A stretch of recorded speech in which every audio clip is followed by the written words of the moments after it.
एक ऐसी जगह जहां चारों तरफ सिर्फ बर्फ हो, मौत को छू लेने वाली ठंड हो, ऑक्सीजन की कमी हो, लेकिन उसी बर्फीली गुफा में प्रकृति अपने हाथों से एक ऐसा चमत्कार रचती है जिसे देखकर बड़े बड़े वैज्ञानिक हैरान रह जाते हैं। जी हाँ, हम बात कर रहे हैं बाबा अमरनाथ की पवित्र गुफा के बारे में, जहाँ साल में कुछ हफ्तों के लिए बर्फ का शिवलिंग बनता है। लेकिन सवाल यह है कि कैसे बनती है बर्फ की ठोस आकृति? आखिर इस गुफा में ऐसा कौन सा रहस्य छुपा है? इस वीडियो में हम जानेंगे बाबा अमरनाथ गुफा के उन्हीं रहस्यों के बारे में जिन्हें आप शायद ही जानते होंगे। तो वीडियो को अंत तक जरूर देखिएगा, क्योंकि आगे आने वाले फैक्ट्स आपको हैरान कर देंगे। वीडियो में आगे बढ़ने से पहले ये जानना बेहद जरूरी है कि इस गुफा का नाम अमरनाथ कैसे पड़ा। पौराणिक कथाओं के अनुसार माता पार्वती ने भगवान शिव से पूछा कि आप अमर क्यों हैं और आपकी मृत्यु क्यों नहीं होती। शिव जी ने पहले तो टालना चाहा, लेकिन माता के बार बार आग्रह करने से उन्होंने अमर कथा सुनाने का फैसला किया। शिव जी को अमर कथा सुनाने के लिए ऐसे गुप्त स्थान की तलाश थी जहाँ पृथ्वी पर कोई दूसरा जीव न हो। भगवान शिव ने अमरनाथ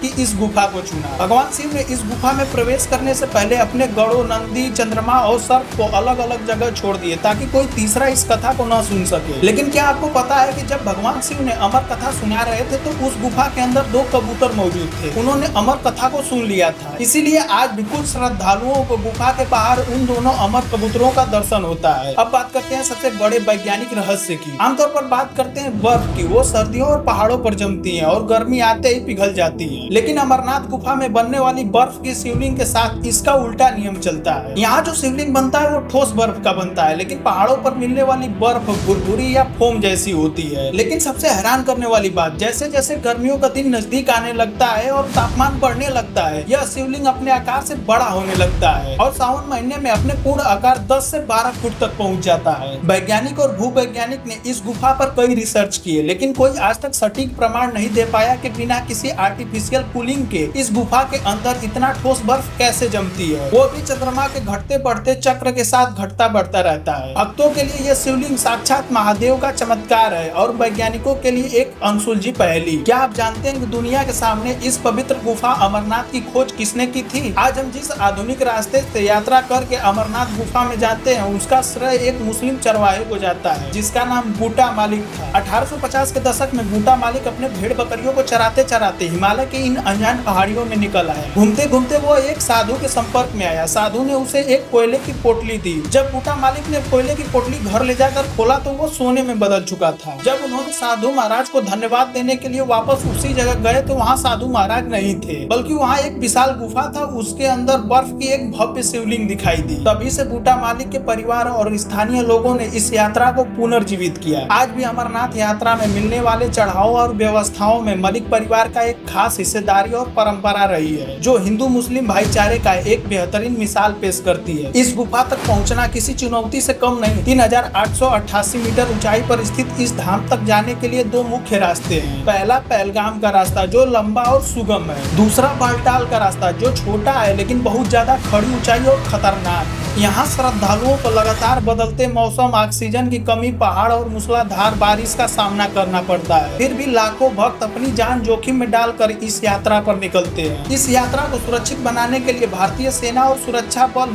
-डिग्री तापमान में भी चप्पे चप्पे पर तैनात रहकर यात्रियों का रक्षा करते हैं। तो बस यही वीडियो को खत्म करते हैं। अगर आप लोगों को वीडियो पसंद आए तो वीडियो को लाइक कर दीजिएगा और चैनल पर नए होंगे तो चैनल को सब्सक्राइब कर लीजिएगा और कमेंट करके बताइएगा कि अगली वीडियो किस रहस्यमय टॉपिक के ऊपर होगी।